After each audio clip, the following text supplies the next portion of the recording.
What's up YouTube, Webbers5 here, coming at you today with a discussion video about the potential combinations between cards, Magician Souls, and Selene. So most people know that this is a huge up to the deck. Some people knew that Magician Souls was going to have practical application to the deck after we got Selene. Now that we've got her, they have such good synergy together, so I'm just going to go through some really good options of cards that you could be using in tandem with both. But before I get into the discussion, I would like to do my shout-outs as always. So shout-outs to new subscribers of Quote Unquote and Quantran. Thank you so much, guys. You're the reason my channel is growing stronger. So, without further ado, let's get into the discussion. So, the monsters I'm going to showcase to you guys, I've put into 3 different categories. So the first one is the obvious set of the built-in ones. So naturally, this is the stuff that you're probably playing, or that you're definitely playing already. Second set is what I call practical techs. So this is stuff that you do not have to play, but kind of highly recommended as options of something that you could at least consider. And then the third one is more like gimmicky techs of stuff that you don't have to play, but they can do some pretty interesting stuff if you do choose to play them. So without further ado, let's get into it. So starting off with the built-in ones, this one probably won't take me very long to explain. So as we all know, for those who don't know, Magician Souls states it can be special summoned by So Magician Souls has the effect to send a level 6 or higher spellcaster from the deck to the grave to either special summon itself or send itself to special summon Dark Magician or Dark Magician Girl from the graveyard. It sends as cost, so you've always got something to set up with for your Selene, which is why it's really good. So the built-in ones into the deck of our options. So the 2 obvious ones of what you might go with first. Actually, Endymion, the Mighty Master of Magic, as our spell and trap negate and our boss monster. And then also Mythical Beast Jackal King as a monster effect negate, which is pretty useful when you're setting up. So these 2 are kind of the options of what you're most likely to go with if you're doing Magician Souls turn 1. However, if you've already got access to both, or say you've already seen a copy of this, you've got one of these in your hand and you want to summon the other one off Servant, you can do other stuff, the stuff that's built in. So another practical one some people use is Reflection of Endymion, because since Selene is a quick effect, you can do it on your opponent's turn, so it gives you another way to do a reflection bounce on your opponent's turn, which is a pretty useful thing to have. And then the last one is a built-in Master Cerberus. Probably less likely to use this one, but it's an option. And also, it's another way that you don't have to draw into it mid to late game where you're probably not going to want it. So that's it for the built-in ones. So next into my section of what I call the practical techs. So I've got 3 main choices for these ones. So I've got first one, probably one of my more favourite pendulum monsters in existence. Perform Battle as Dissolver. So I'd consider this a practical option because, again, through the Selene Souls combo, bring it back, and then you can use Dissolver's effect to do a fusion summon with himself and another monster, so you can go into Vortex. So this is a good way to go into the Vortex combo if you don't have the level 7 resources to make Absolute, or if you don't feel like going to the extra extension plays to go in to make it.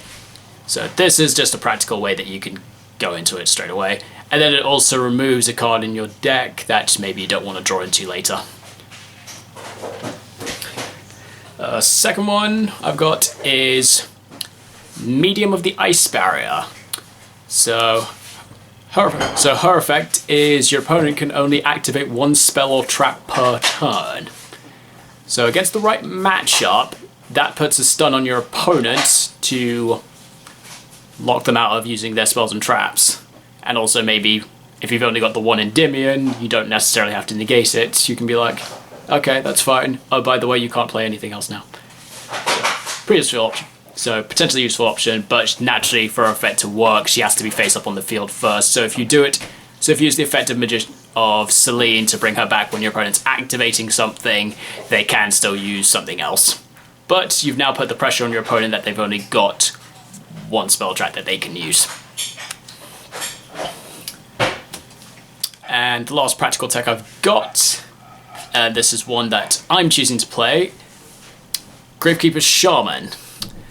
So Shaman's effect is, so the first effect of Shaman is meh, because it's related to Gravekeepers specifically, the effect being that she gains 200 attack for each Gravekeeper in your graveyard.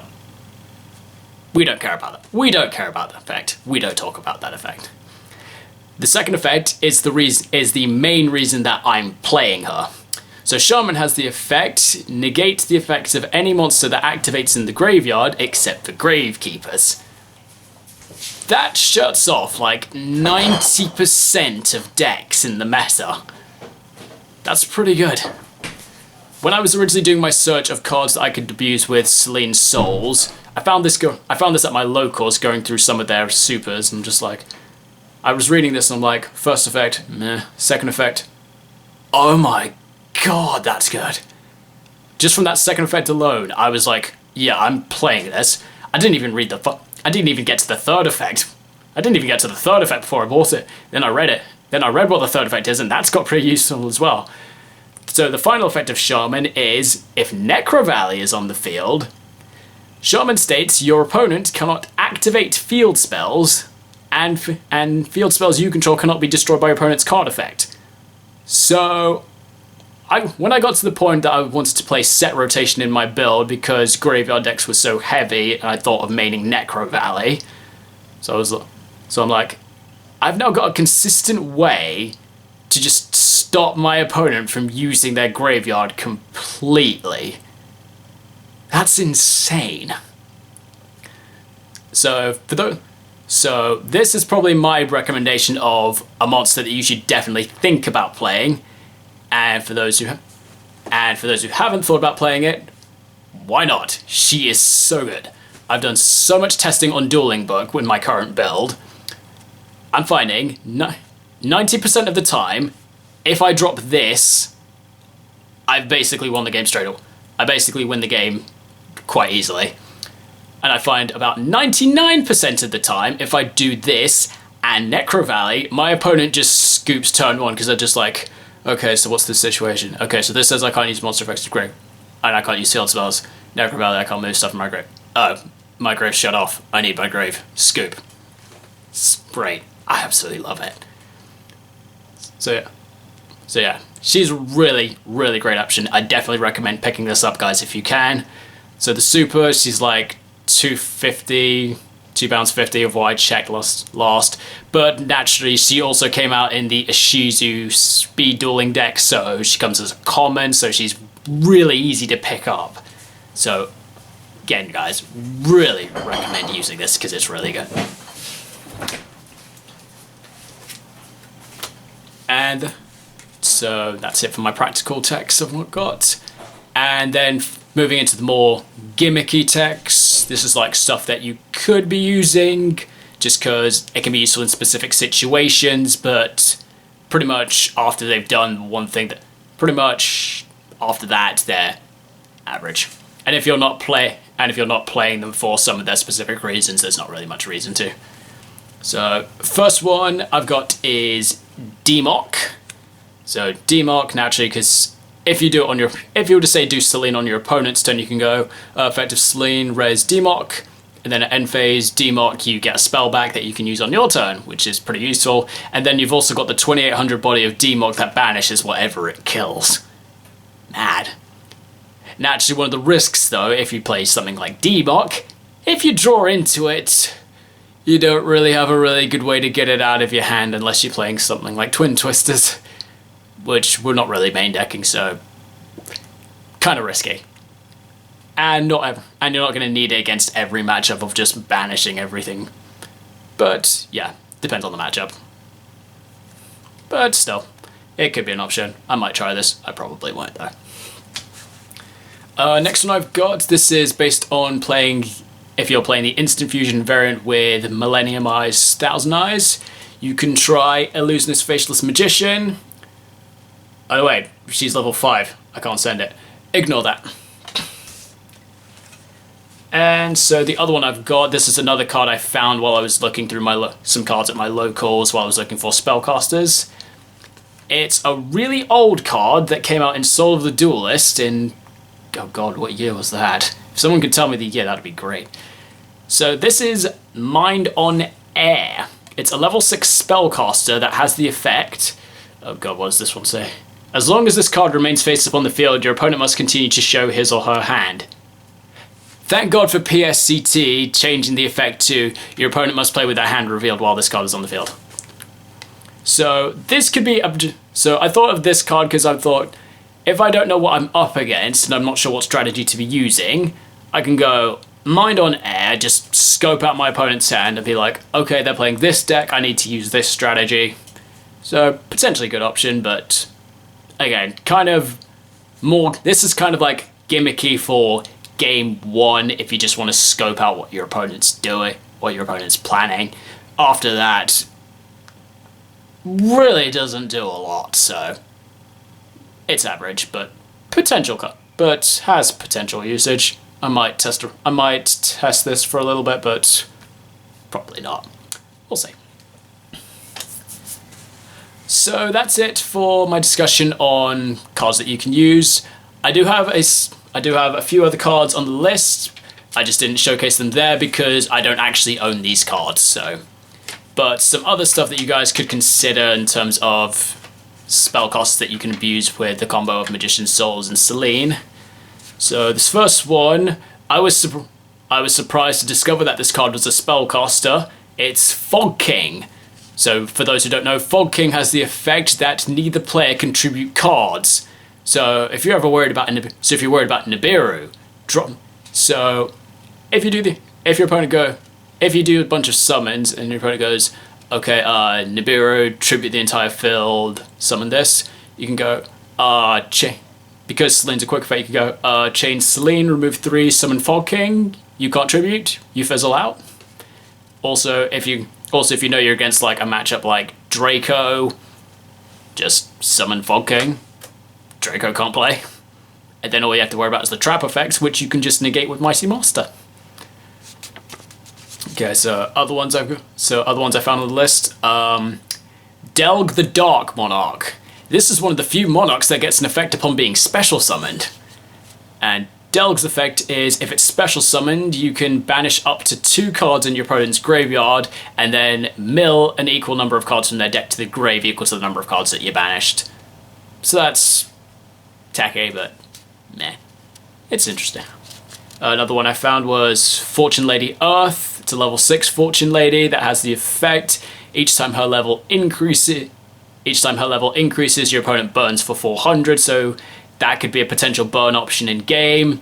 The slight downside is the Fortune Lady's effects only increase their level during your standby phase, so you'd have to do it on your opponent's turn. So you'd have to summon it on your opponent's turn, and hope you get to the point that you can burn them by your standby phase. So potentially average option of burning in time, but still possibly an option.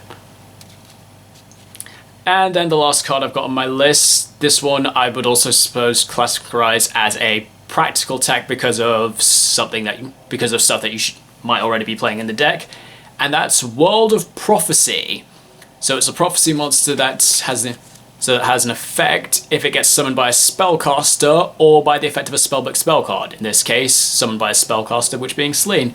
So it has the effect, if it's summoned this way, you can recover 2 spellbook cards from your graveyard to your hand, which in our case is probably going to be Spellbook of Secrets and Spellbook of Knowledge. But then it then has another effect. It then has another effect after that if you have 4 or more spellbook cards in your hand, but we don't play any other spellbooks, so it doesn't really matter.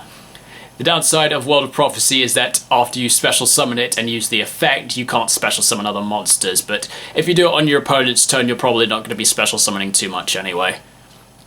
So a practical usage of the thing that makes this a bit more practical is that it's sendable with Magician's Souls, because if you're playing things like Crowley to go into your spellbook engine, you could just go on your opponent's turn. You can go effect, bring back World of Prophecy, effect, add back Spellbook of Secrets and Knowledge, and then you just got some free draw cards on your for your next turn that you summoned on your opponent's turn.